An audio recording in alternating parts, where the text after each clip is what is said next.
They say no one wakes up and decides to ruin their life in a single day. But that's not exactly true. I remember the moment I left with disturbing clarity. I remember the door handle cold in my palm, the stale scent of cereal and baby wipes lingering in the air, the sound of Garrett's voice upstairs reading a story to Jonah. I remember it all because it was the moment I chose me, for the first time in what felt like forever. And maybe that's what made it feel righteous. Maybe that's how I convinced myself I wasn't walking away from 5 children and a husband who had never laid a hand on me or yelled at me or even stopped loving me. I told myself I was walking toward happiness. Back then, I was 39, a mother of 5, a wife of 16 years, and completely invisible. No one warns you how lonely motherhood can be. They tell you it's hard, but they don't explain the soul-deep isolation of having your name slowly morph into mom and nothing else. They don't tell you that the man you married might someday look at you and only see dishes undone, laundry unfolded, a woman who hasn't smiled in 3 weeks. Garrett was good, dependable, loyal, but he didn't see me anymore. Not really. Then came Michael. He was new at the publishing office where I'd picked up part-time copywriting work. Divorced, charming, magnetic in a way Garrett never was. He laughed at my sarcasm, asked about my dreams, remembered the name of my college thesis. He made me feel alive again, or at least like I was worth noticing. I didn't mean to fall for him. I didn't mean to throw a grenade into my entire life. But that's what happened. One late-night editorial meeting turned into drinks. Drinks turned into kisses. Kisses into hotel rooms and whispered promises I kept telling myself I deserved. To feel this again. That maybe love didn't have to be practical. That maybe I hadn't made the right choice all those years ago with Garrett, that I'd been 19, pregnant, scared, and he was the one who'd said, "We'll figure it out." And I believed him. But at 39, with my body no longer mine, my name no longer mine, my life stitched around 5 small souls who needed more than I had left to give, I couldn't do it anymore. The night I left, Garrett was putting Theo to bed. I had already packed my suitcase earlier that week and hidden it in the trunk of my car beneath old blankets. I'd written a letter, not long, not detailed, just enough to keep from facing them. Facing myself, I drove away in silence, not even music in the car. I half expected the world to scream at me, for the wind to howl in judgment. But the night was still, calm, like the universe had given me its permission. Michael welcomed me into his apartment with open arms. We drank wine on the couch. He told me I was brave, that we were finally free. But even then, in the dark warmth of that space, with his hand on my thigh and his lips on my shoulder, I thought about Theo's baby soft curls, the sound of Annie's laughter, the way Caleb used to fall asleep with his head in my lap. I pushed those thoughts down. I had to. There was no space for guilt in the life I was trying to build. For the first few weeks, it was thrilling. I had mornings without tantrums, evenings without dishes, nights where I was touched like a woman, again, not like a tired mother, but the quiet eventually grew cold. And the guilt I'd shoved into the corner began to whisper. I told myself it would pass, that the kids were resilient, that Garrett would be angry, yes, but they all adjust. They'd thank me someday for showing them it's okay to choose happiness. That's what I believe. It's funny what we tell ourselves to justify the damage we cause. I tried reaching out in those early months. I sent letters to the kids, birthday cards. Most went unanswered. Garrett never responded. Not once. I told myself it was because he was hurt, that he'd cool off, come around, eventually understand. He never did, and 25 years later, he still hasn't. I wake up every morning to silence. The kind of silence that isn't peaceful, it's heavy, dense, It clings to the walls of my small one-bedroom apartment like mildew, growing with time and feeding on regret.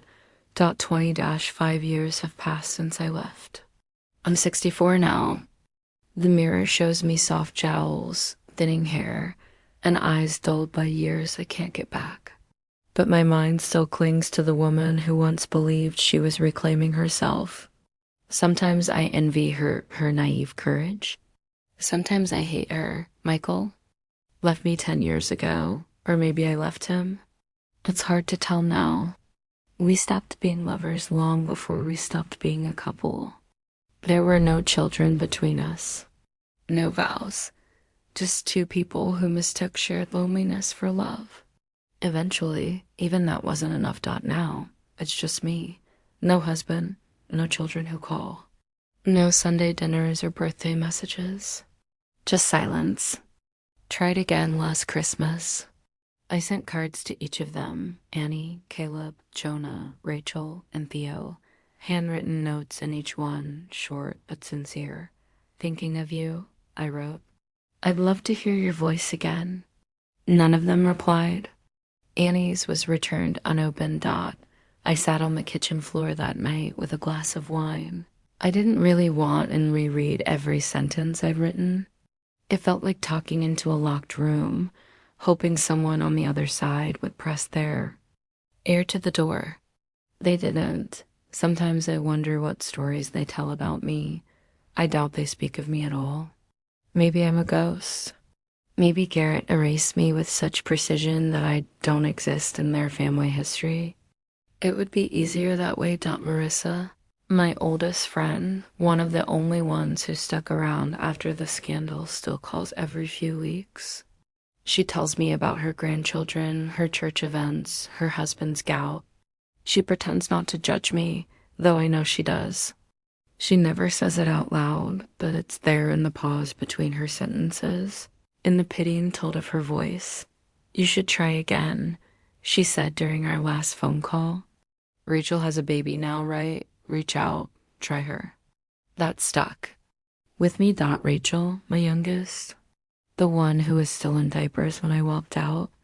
I don't know the sound of her adult voice. I don't know if she likes coffee or if she inherited my love of old movies. But the thought of a grandchild, a new life untouched by my mistakes, was enough to stir something inside me. So I wrote her. Carefully, not an apology that felt too presumptive, but a message. I told her I knew she had no reason to trust me, that I didn't expect forgiveness. I only wanted to know her. Just a little. To my surprise, she replied. It was an email. Simple, cautious. I'm open to meeting. Coffee. Just once. That was it.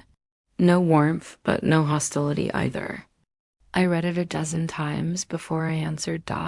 We met at a cafe on the edge of the city. I arrived early, dressed better than usual.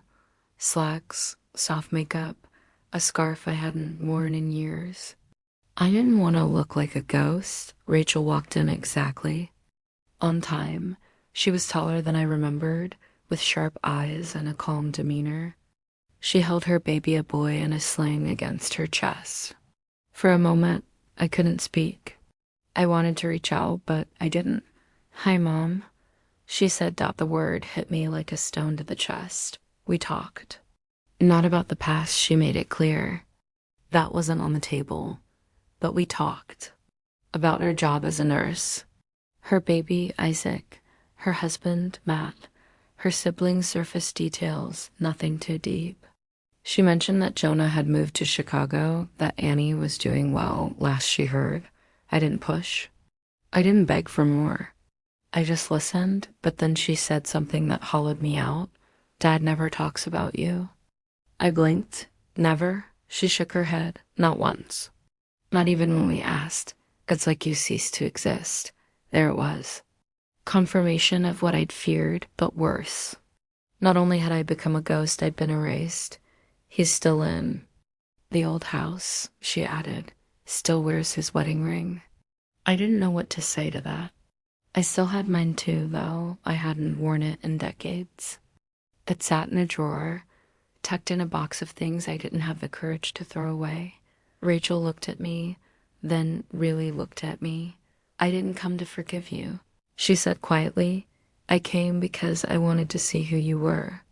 I wanted to know if I missed anything." "And?" I asked, bracing myself. She shrugged. "I don't know yet." When we parted, she allowed me to hold Isaac for a moment. He was warm and heavy, his tiny hand gripping my finger like it meant something. For a second, I felt whole again, but only for a second. When I got home, I cried. Not for what I lost, but for how far gone it all was.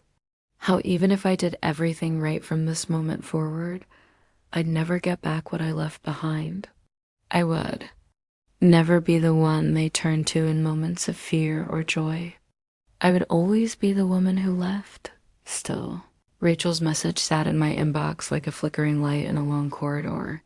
Maybe the door wasn't fully closed, but it would never be open all the way.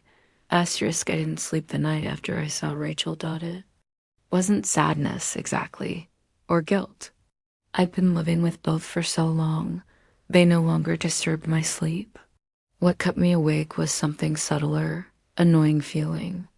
The realization that there were parts of Garrett's silence I hadn't even begun to understand. He never remarried, never moved, never said my name again, and somehow that disturbed me more than if he had cursed me for years.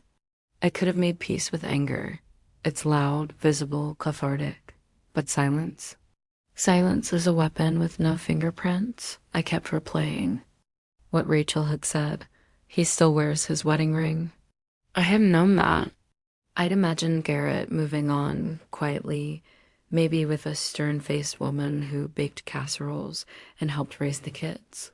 But the idea that he'd simply carried on without replacing me, without even attempting to, is something I hadn't let myself consider. What does that say? About me? About him? It haunted me. I needed answers. Not for reconciliation, I had abandoned any dreams of that, but understanding ... I craved it. I needed to see the ruins I left behind, not just the stories I told myself about them. So I did something foolish. I drove past the old house. It was a gray Tuesday afternoon. Early fall, the leaves starting to bleed amber and rust. The neighborhood hadn't changed much. The same cracked sidewalks, the same towering sycamores. The house still had that pale yellow siding Garrett hated, but never got around to replacing. The curtains were different. The porch swing was gone. I parked down the block, far enough to stay unseen, close enough to watch and for a few quiet minutes I did. The windows were shut. A light was on in the living room. A man stepped outside. With a trash bag, tall, gray-haired, shoulders slightly hunched. Garrett. My heart stuttered. I hadn't seen him in decades, but I knew the way he moved. Slow, deliberate, like he was thinking with his whole body. He didn't look up. He tossed the bag in the bin, turned, and went back inside. It was strange how little had changed, and yet how far it all felt from me. I could have been a stranger. A delivery driver? A ghost? I didn't knock. I couldn't. I drove away, my hand shaking slightly on the wheel, but something had shifted. I felt it. The weight of 25 years wasn't just mine to carry. Later that week, Rachel agreed to meet again. I chose a quieter place this time, a park, where we could walk and talk without walls between us. She brought Isaac again. He slept in his stroller as we walked beneath turning trees. I told her I'd driven past the house.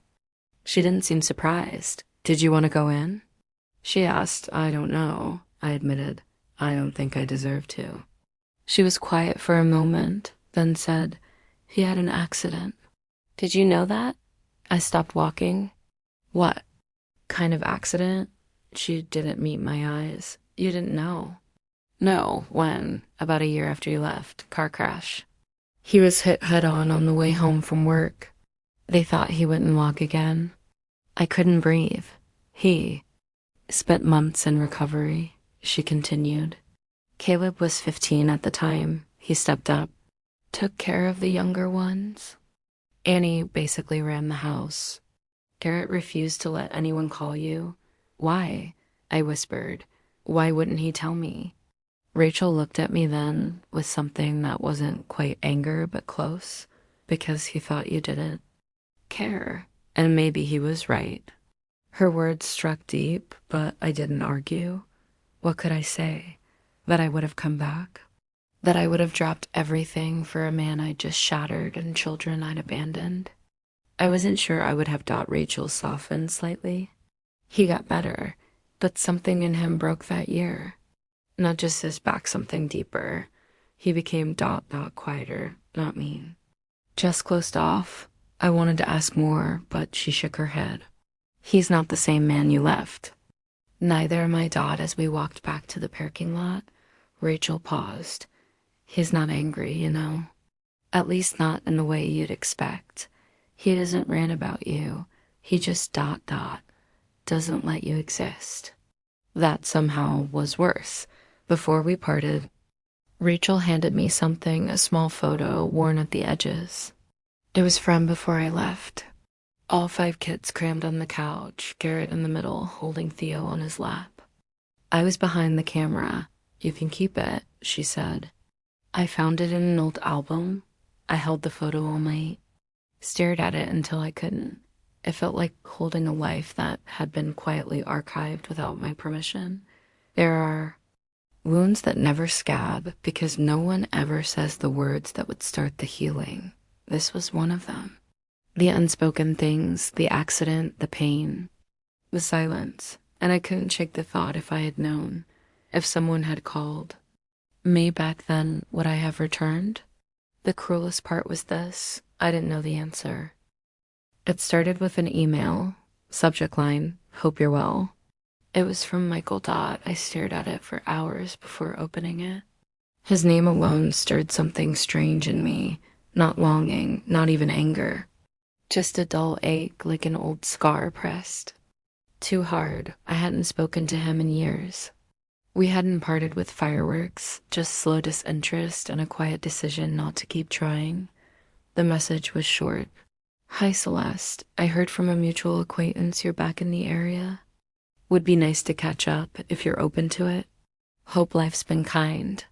Michael. Polite, detached, like we hadn't set fire to 2 families and spent almost a decade trying to build something from the ashes. I didn't know why I said yes. Maybe I was curious. Maybe I wanted to know if he ever thought about what we did, if he ever missed it, if he ever missed me. We met at a modern bistro downtown, someplace trendy. Glass-walled, filled with laughter and light that felt too young for us.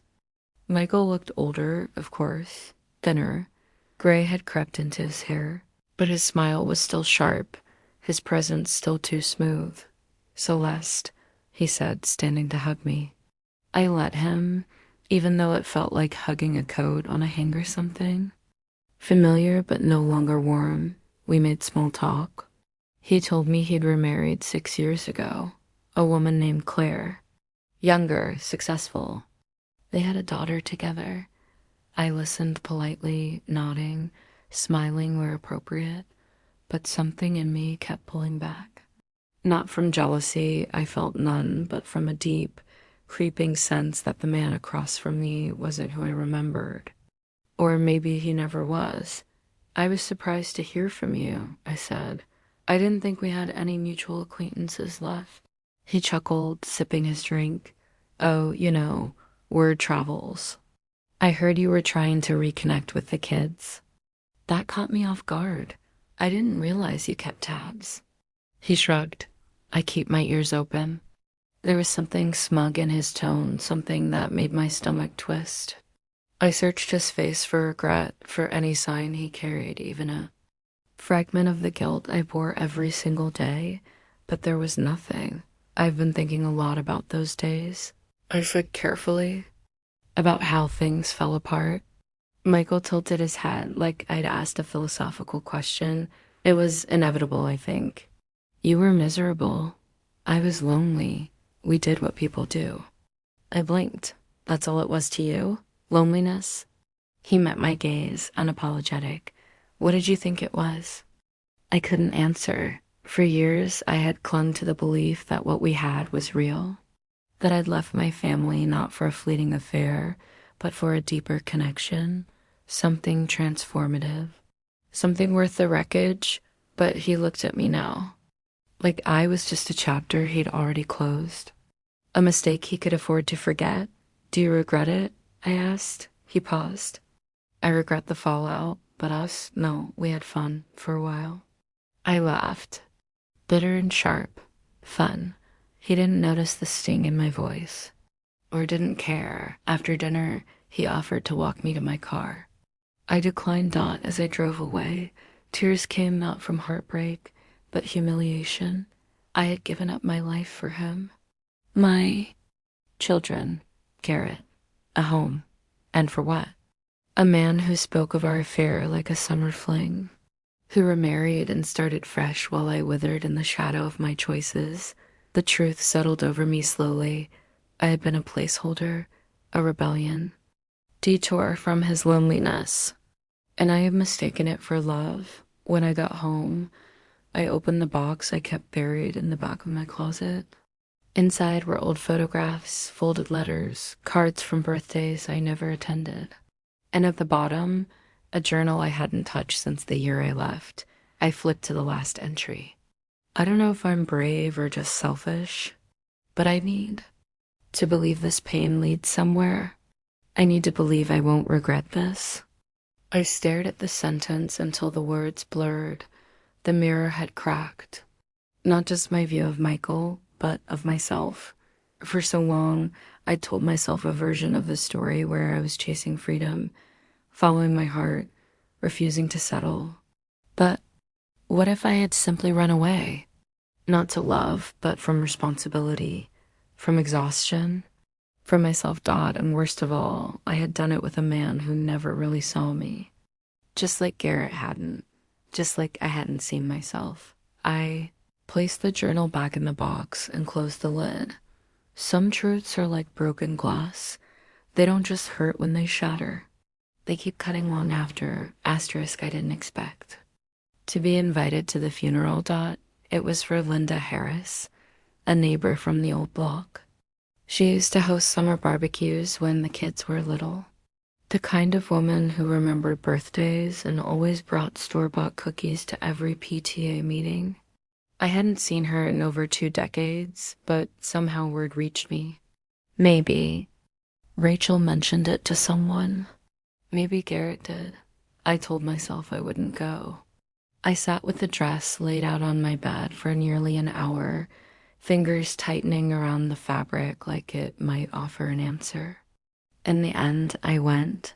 I told myself it wasn't about Garrett, but it was. The funeral was modest.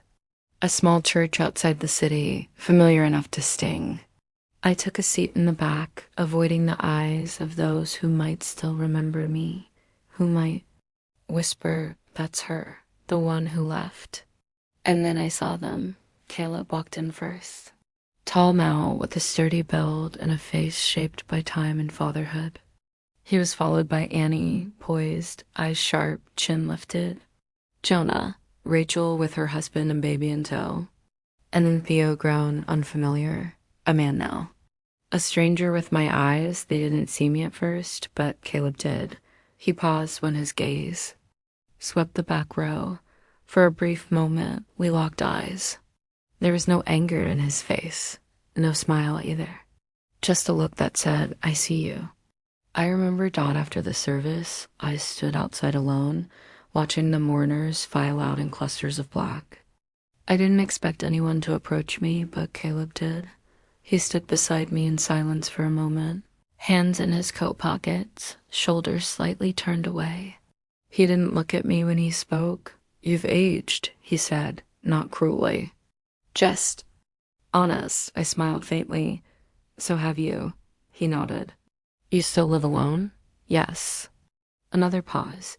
"Dad knew you were here today," he said. "He saw you." My heart caught in my throat. "Will he speak to me?" Caleb shook his head. "No." I swallowed. I just want him to know why. He doesn't care what you want. Caleb interrupted, calm but unflinching. You had your turn. I didn't argue. I didn't defend myself. There was no ground left to stand on. I came here today because I thought maybe it would matter just being here. He finally turned to look at me. It matters to you. That's the difference. I nodded slowly. You're right. I expected him to walk away. But he didn't. Instead, he pulled something from his coat pocket and handed it to me. A folded photograph. Faded edges, clearly old dot. It was me, Garrett, and all 5 kids taken at a fair. We were smiling, the kind of smile that looks unbreakable. I don't even remember it was taken. Dad kept this in his wallet until last year, Caleb said. I think he finally gave up hoping you'd come back. I stared at the photo, at the younger version of myself. She looked so sure, so in love. She had no idea how much damage she would do. I don't expect forgiveness, I said quietly. Good, Caleb replied, because none of us are offering it, not yet. He started to turn, but then paused. But Rachel's open. And Theo's curious. That's something. Maybe not what you want, but something. It was more than I expected. When I returned home that evening, I didn't cry. I didn't write in the journal. I didn't sit with a glass of wine and wallow in old regrets. I stood at the kitchen sink, the house quiet around me, and simply existed. I didn't deserve more than that dot, and yet, maybe more was never the point. I pulled out a piece of stationery and began a letter, not to Garrett, not to the children, but to Isaac, my grandson, a boy too young to know what I'd done, too young to hate me. A blank page. Dear Isaac, you don't know me yet. Maybe you never will. But I wanted you to have this in case the day comes when you wonder who I was. I made a mistake once, a terrible one. I won't ask for your forgiveness, only your understanding. Love doesn't always come wrapped in the right choices. Sometimes it hides behind them. Sometimes it's lost beneath the weight of fear. I hope one day you'll see that I tried, that I learned, that I never stopped caring. Your grandmother, Celeste. I folded the letter and tucked it away with the photo Caleb had given me. I may never see Garrett again. I may never reclaim the years I threw away, but I can stop pretending that I'm owed something in return. Some silences never break, but not every silence has to be an ending.